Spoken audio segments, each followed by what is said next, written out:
Hi. Thank you, Richard. First of all, I'd like to thank Sarah Trotman for her fabulous work that she's done over the past 2 years and been available to community and also to me personally.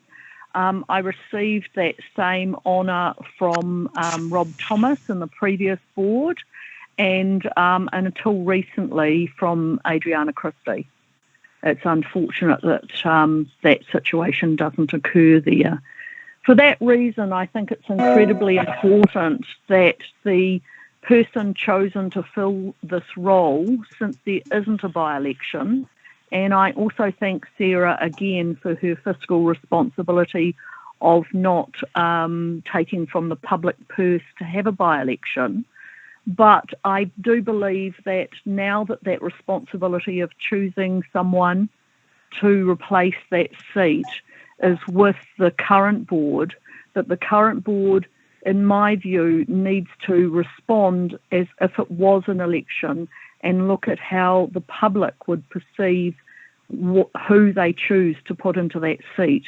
And for that reason, I think that whilst the criteria are over 18, New Zealand citizen, and whatever the other third reason was, on the electoral roll, whilst those are the only criteria, I do hope that everyone in the board has written my response to the other points that were put forward on the agenda.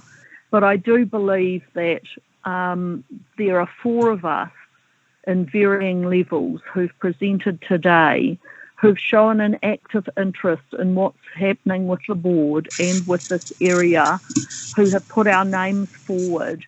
And I urge the City Vision team that are there, you already have 6 people to outvote anything, but to bring that discussion in where you do look at an alternate view, and it's almost like people that have. I know that when I've spoken, I've quite often been devil's advocate on issues that have come through the board, and I think that view is incredibly important to the proper functioning of the board, when the role of the board is meant to be, according to how this was set up by government, is meant to be taking community interests and concerns and taking those through the council and through this whole system that's been set up as the super city. I therefore think that that there are really, in my view, only 4 people to really consider for this role. The other 3 have already presented today. And 2 of us, Alan and I, have the huge advantage of, that's awfully loud, of doing degrees in architecture, which means that we have a way of thinking that's different, and we offer skills that are not represented by the other board members. Whilst the list of other criteria I've answered in my email, which I do hope is going to be tabled, there are this ability to think laterally and to hold different points of view as an important function of the board. And I do hope that the board members will see how they can only represent their community by choosing someone that is not a City Vision person to fill the seat, and that the choice to fill the seat is taken since it could be a year or 2 years before the election actually takes place because of COVID.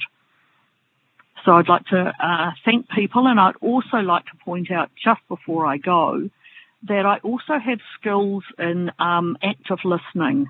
And one of those skills has became very clear when I presented to the Albert Eden board, where each of the members had to ask a question of anyone that was presenting, which basically proves that you are actively listening and hear what people are saying and might require some clarity on a point or to ask other points. So I do hope that there are some questions that follow and that you actually do the job that you're here to do. Thank you. Thank you, Gail. Any questions? If not, I'll move that the Waitemata Local Board receive the tabled presentation and thank Gael Baldock for her attendance at the meeting. Do I have a seconder? Julie. Thank you, Julie. I'll put that in the